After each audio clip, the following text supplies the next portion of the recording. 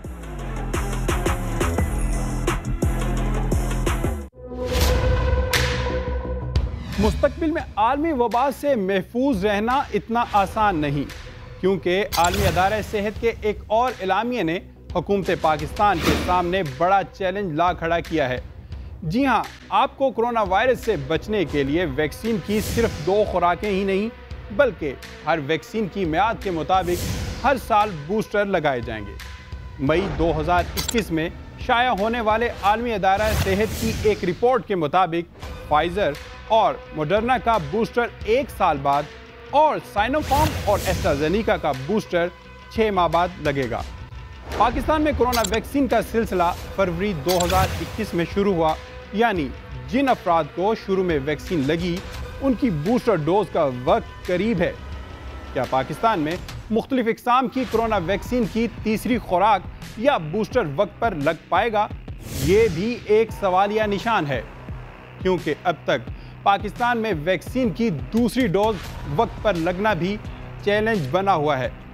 Vaccine बनाने वाले मुख्तलिफ ममालिक की पैदावार और तरसील की तरजीहात मुख्तलिफ हैं।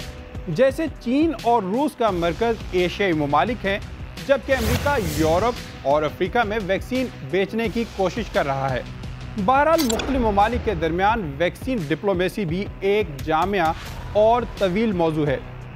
चीन मुत्तहिदा अरब अमारात की हुकूमत के इश्तराक से रियासत रासुल खैमा में वैक्सीन प्लांट लगाएगा, जहां साइनोफार्म वैक्सीन की बूस्टर या तीसरी खुराक तैयार की जाएगी और यहां हर माह 2 मिलियन से ज़्यादा साइनोफार्म वैक्सीन बनेगी, जो पाकिस्तान समेत अरब ममालिक को फ़रोख्त की जाएगी। इस सूरत हाल में हुकूमत को वैक्सीन की ख़रीदारी पर वसाइल सर्फ करना होंगे, क्योंकि हर बार वैक्सीन मुफ्त में नहीं मिलेगी। विरासती सर्टिफिकेट का नया कानून अदालत में चैलेंज। सिंध बार कौंसिल ने सेक्शन सर्टिफिकेट से मुतालिक विफाकी सूबाई कानून साजी सिंध हाई कोर्ट में चैलेंज कर दी।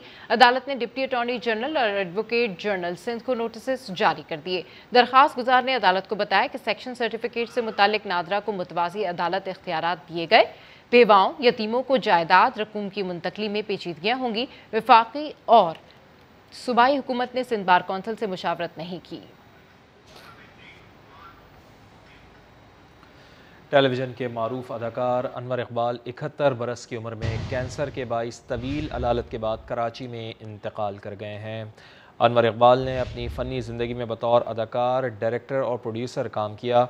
ड्रामा, सीरियल शमा और आखिरी चट्टान समेत कई ड्रामों में अदाकारी के जौहर दिखाकर शोहरत की बुलंदियों पर पहुँचने वाले अनवर इकबाल ने उर्दू और सिंधी के बेशुमार ड्रामों में भी काम करके अपनी सलाहियतों का लोहा मनवाया।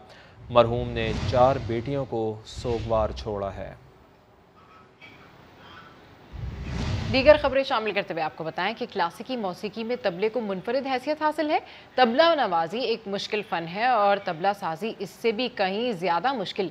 शायान सलीम आपको मिलवा रहे हैं एक ऐसे हुनरमंद से जिनका ख़ानदान 3 पुश्तों से तबला साजी के हुनर से वाबस्ता है।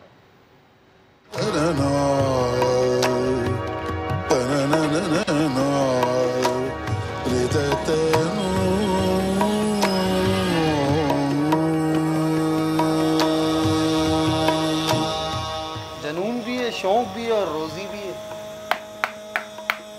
तीनों काम हो गए ना इसमें।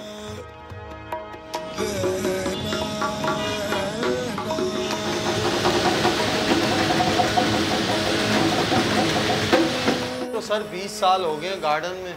इससे पहले 60 साल हम भीमपुरा में लगाए और नस्ल दर नस्ल हमारा ये काम चल रहा है। ये तीसरी पीढ़ी हूँ मैं जो ये काम कर रहा हूँ।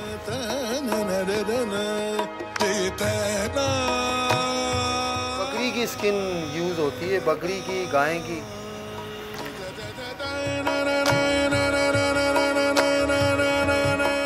ये सर 3 दिन में तैयार होता है।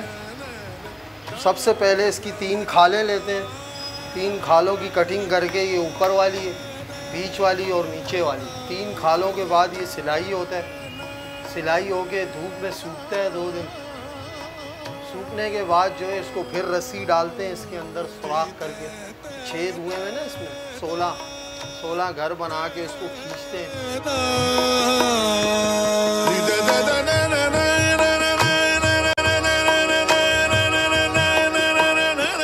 फिर इस पे ये आयरन स्याही, हम लोग तो स्याही कहते हैं, वैसे ये लोहा है, आयरन है। फिर ये इसके ऊपर लगा के इसका टोन बनाते हैं। 16 घरों को मिलाते हैं तब एक सुर निकलते हैं।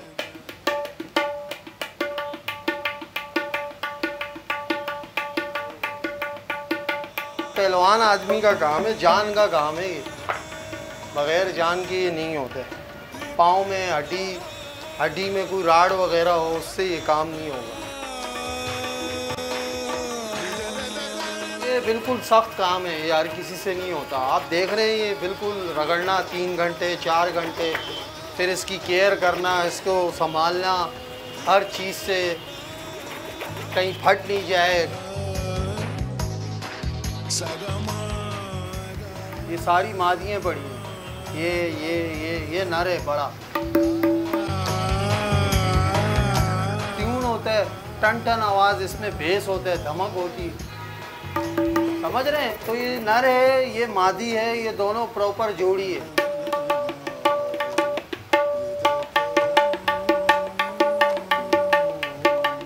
ज़्यादातर मादी फटती है, नर कम फटता है। नर कम खिंचा होता है, मादी ज़्यादा खिंची हुई होती है। रस्सियों पे ही तो सारा दारो मदार है। रस्सी इसकी कमज़ोर हो तो ये बोल नहीं पाएगा। बदरी जो है ना, बदरी, सारा कमाल ही इसका बदरी का। ये हाथ की तैयार हुई हुई चीज़ है। ये मशीन की तरह नहीं बोलती, मशीन से मीठी बोलती है। असल में ये काम है सख्त, करता नहीं है कोई, इसलिए बनाने वाले इसके कम है। यहाँ करेगा भी तो करके छोड़ देगा, लेकिन बजाने से ज़्यादा ये मुश्किल है बनाना। इसको सुआ कहते हैं, इससे सिलाई करते हैं, ये भी लग जाता है।